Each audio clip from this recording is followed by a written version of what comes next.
Alright, hey guys, the Supreme BMX here. I just got 2 new parts on my bike, so I thought I'd make a 2013 bike check. So here we go. I'll start from the top and then work my way to the bottom. So first I got the BSD grips. They're comfortable so far.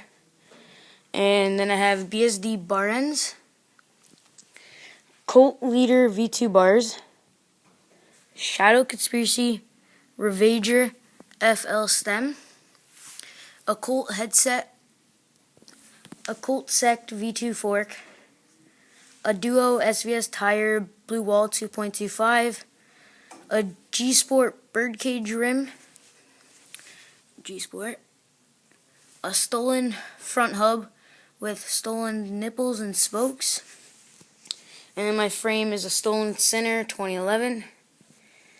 I have a stolen F-Boss seat pivotal, a stolen seat post and seat clamp, a Verge sprocket, a KMC chain, Colt PC pedals, stolen cranks, and then I have a Duo SVS tire 2.25 Blue Wall, a G-Sport roll cage rim, a stolen rear hub, stolen spokes and nipples.